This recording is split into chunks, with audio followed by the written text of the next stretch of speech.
Hey guys, it's JM. I'm going to do a quick video on trim. When I was looking at kind of figuring out what I was going to say for this video, I realized it's very hard to understand trim if you don't understand how SSDs work. SSDs today are based on NAND flash memory. So the one critical flaw of NAND is that in NAND you have to basically erase the cell. You actually have to erase the NAND in blocks, and blocks are much bigger than pages. Pages are what you write in, and there's multiple pages in a NAND erase block. And so this whole process basically causes something called write amplification, which means you have to do a read modify write on certain writes because you don't have enough space left. If you're trying to write to a free page on a NAND block, but there is invalid data on there, you actually have to garbage collect that, move it to a free empty block, and then erase the block. And so there's this thing called write amplification, and this is what SSD firmware does in the background. Also, I have like a little old Intel 540 series here that I just took apart because it was sitting in my garage.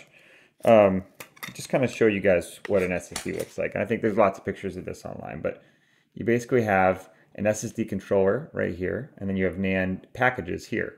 And in this case, there's 1, 2, 3, 4, 5, 6, 7, 8 packages, and then there's a DRAM right here. I believe that's Nanya DRAM. Yep. Okay, and this happens to be a SATA drive, so you have the SATA connector. But the way SSDs become fast, or you have a controller, and then you have lots of parallelism between the NAND packages, and each package has multiple NAND die. Each NAND die has something called each NAND die has these erase blocks, and each erase block has a certain number of pages. And I'm actually going to go through the endurance spreadsheet here and some other stuff on trim because it's just been seeing so many weird issues. So I'm going to actually walk through the endurance model that we wrote for Chia, and also kind of I actually did write an endurance white paper on SNE. I'll send you guys the link here. But okay, we're gonna talk about trim real quick, and then this all ties together. I promise it'll make sense. Okay, so this is a flyer from Micron that they released. I think the NAND, so if you guys remember, Intel and Micron had a joint flash venture that ended, but there was 3 generations of 3D NAND. The 32-layer, 64-layer, and 96-layer 3D NAND from Intel and Micron was the same process technology. So I know this NAND very well. This is the Micron NAND, but it's the NAND that's on the P4500. It's the same NAND, except ours was a little bit better. We had a higher cycling count, but you get the idea. I'm going to try to zoom in here so you guys can see this table here. So if you look at the way that NAND specifications are, you have a die density, and remember this is a package, and each package has multiple NAND die on it. You can see these part numbers: SDP, DDP, QDP. These are how many die are actually on the package. So SDP is single die package, DDP is dual, Q is quad, so four actual die on a single NAND package. And then if you look at the actual specifications, you can see this was MLC and TLC. The MLC die was 32 gigabytes per die. And this is the note process technology, 3D, 2 bits per cell, 3D, 3 bits per cell. This was the 32-layer 3D NAND. And then you have an on-fee speed. This is how fast the SSD NAND die communicates with the SSD controller. And then this is what we're going to talk about, because this is really impactful for garbage collection, for trim, how all this stuff makes sense. So a NAND die has a certain number of erase blocks, so blocks per plane, and has multiple planes, and they can write these planes in parallel, makes the drive faster. But that's not important yet.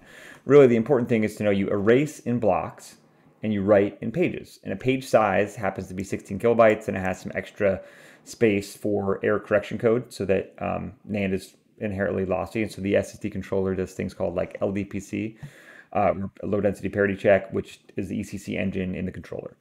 But for all intents and purposes, we'll just say a NAND die, a standard NAND die today has a 16K page size. And you have 1,024 pages per block. So you have to erase in blocks and write in pages. And so this was what causes this thing called write amplification. And I'm actually going to go, this is a pretty simple cartoon from, I think the website is Tech Target. But it's not bad. It's not a terrible cartoon.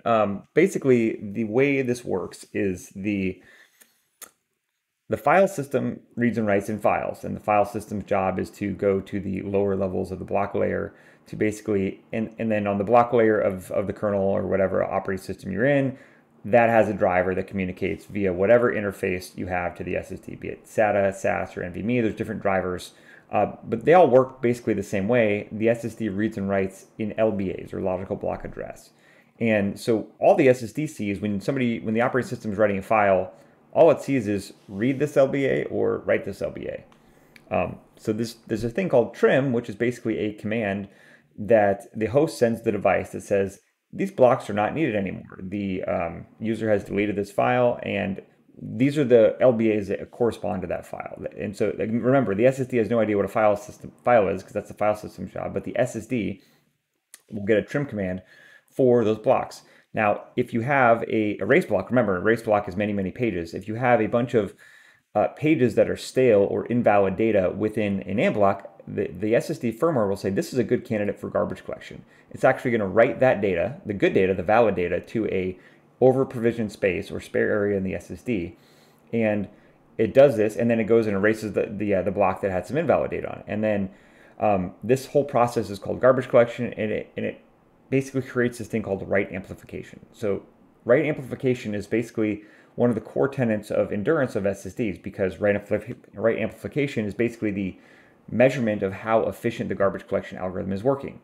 A write amp factor of 1 is perfect. It means for every piece of host data you write, you're only writing it once to the NAND. And that would be absolute perfect firmware. And if you had a drive that theoretically had 50% over provision space, or basically had as much free space as it had user capacity, then you could get something like a write amp of 1.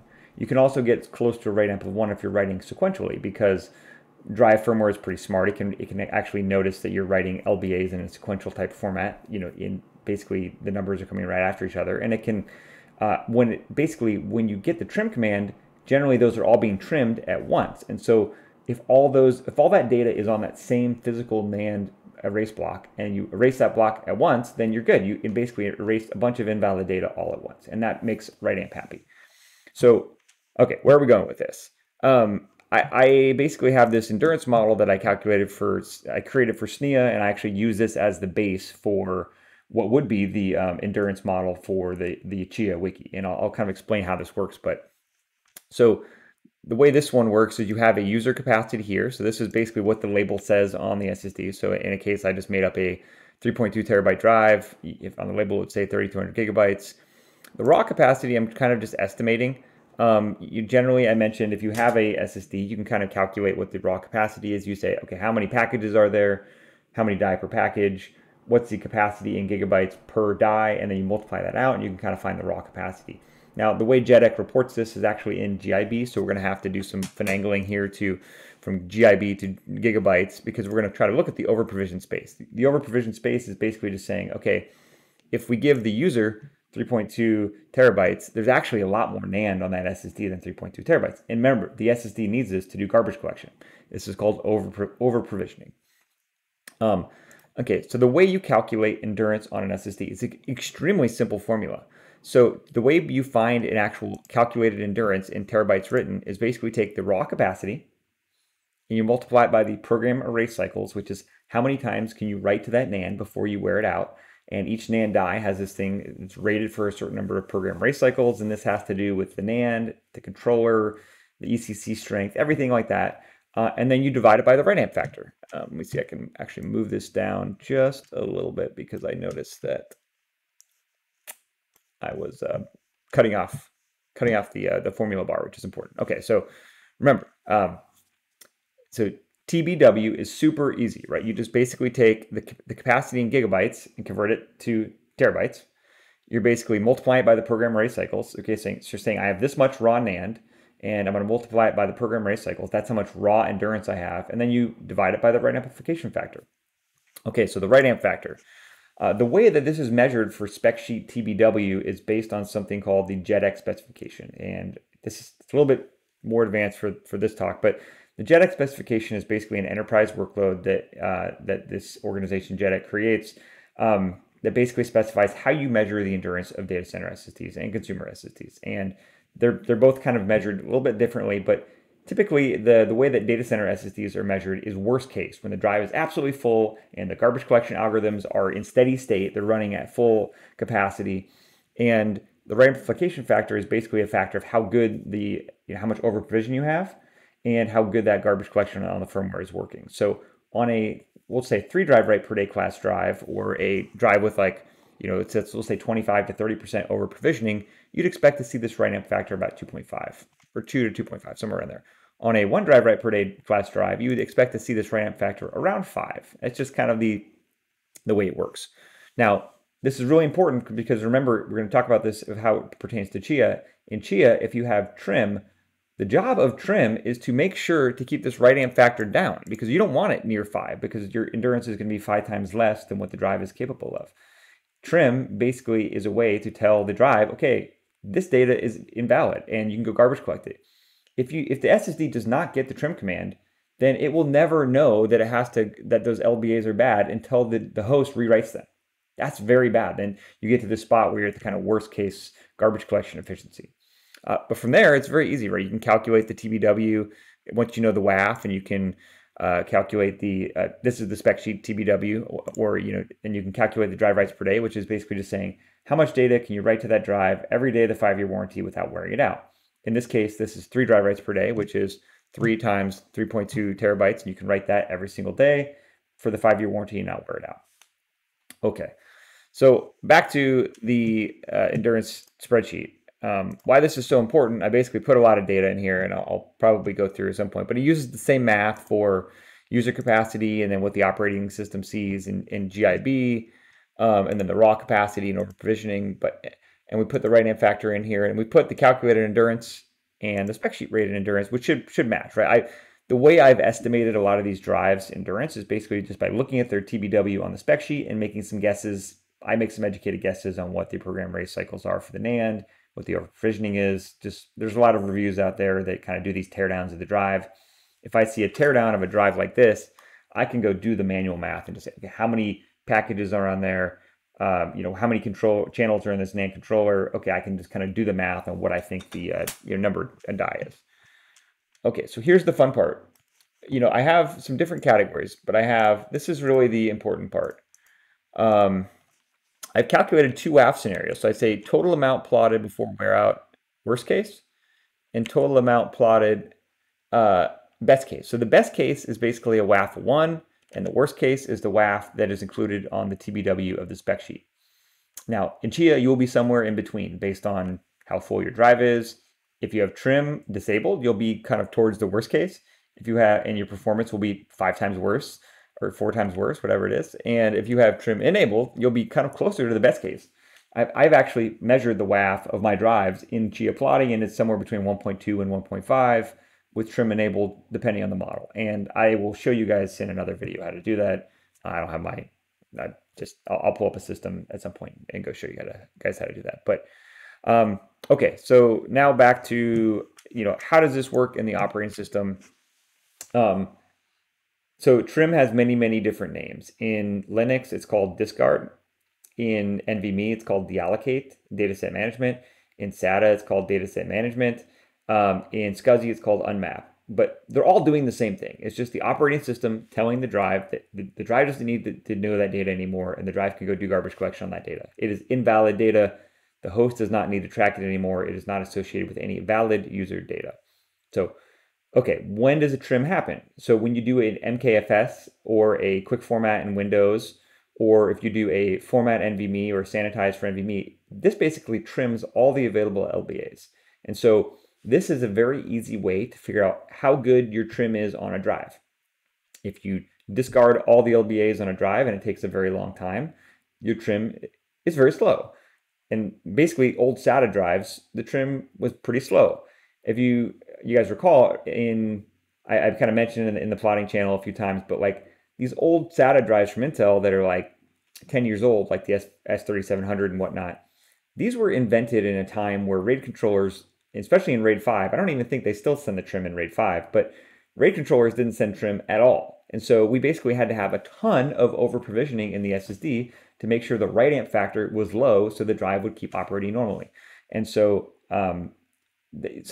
basically these old drives, the trim, the way it works, when the SSD gets a trim command, the SSD has something called a flash translation layer, which basically is the map of the logical LBAs to the physical location on the NAND. It's like actually the flash translation layer. It actually is like, okay, this LBA4 corresponds to, die 4, block 5, page 32, whatever the actual address is. So when trim comes in, it basically is saying, okay, delete these LBAs, and in the FTL in the drive is actually updating this. Typically in data center SSDs, the FTL is actually contained in memory. And this is basically a memory map in 4K chunks of what LBAs map to what NAND die. Now, when a trim comes in, it basically updates that in the DRAM that just says, okay, these LBAs aren't needed anymore. And typically this has to do, this takes, a couple milliseconds or something like that, because the actual SSD has to update the metadata to go say these LBAs aren't being tracked anymore. So this is much better on modern SSDs because the firmware algorithms to do this are enhanced. I actually talk a lot about on the Intel video I'll post up here for the P5510.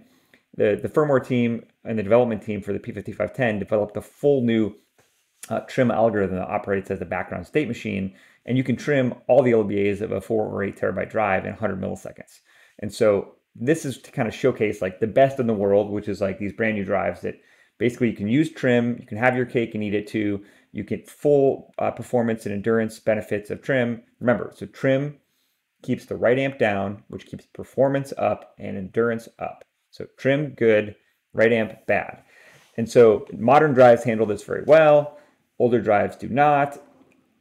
And there's a huge variation between SATA and SAS and NVMe of how this works in the block layer.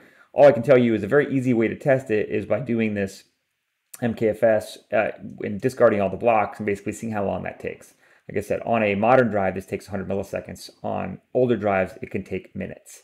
And so, okay, how does this affect your plotting speed? Well, theoretically, if you have an over-provisioned SSD that's like a 50-50 over-provision, then you should see very low WAF and you wouldn't need trim and your plotting performance will be very good. Now you see the problem with that. You've actually bought twice the amount of flash you need for plotting. That's not good. So trim is kind of the best of both worlds, right? Where you can use your space utilization, and then if the trim performance and algorithms are working good, then you get very good utilization of your capacity on the drive. And yeah, so that's it. I basically, so there's in Linux, unfortunately, Ubuntu does not enable discard by default on mount. They have opted for something called fstrim, which is a scheduled task that trims about once a week in the background. Okay, what do I think about this? I think it's garbage. I get it, Ubuntu has to optimize for hundreds and hundreds of models of drives, and they don't want to see user complaints of like, oh, some user timed out because they deleted a file and it just sat there and timed out the application. So this is their cover your ass kind of model, which is basically like, we don't know the behavior of any drive, so we're just going to disable trim by default.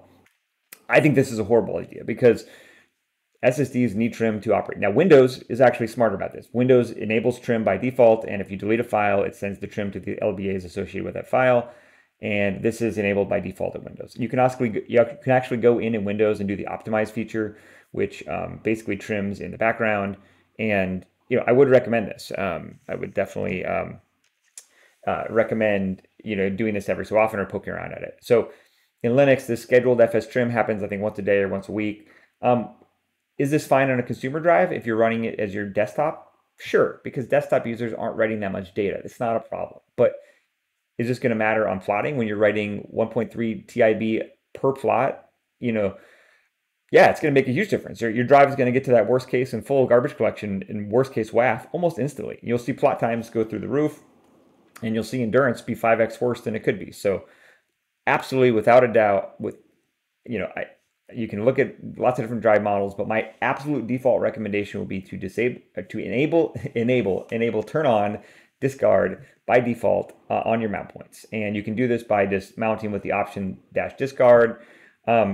There are some more advanced discard things, like there's different ways different file systems do it. I believe the XFS file system does it a little bit more asynchronously than it does in ext4, for instance.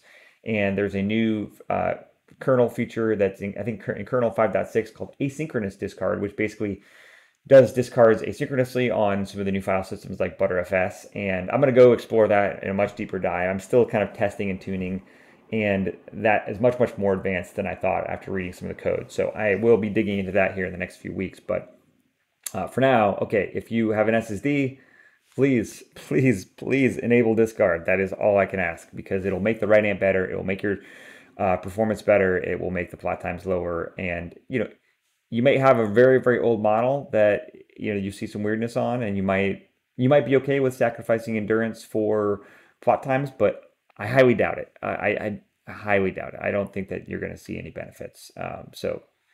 With that, okay, thanks guys. That was a not so quick video on trim, but bye bye.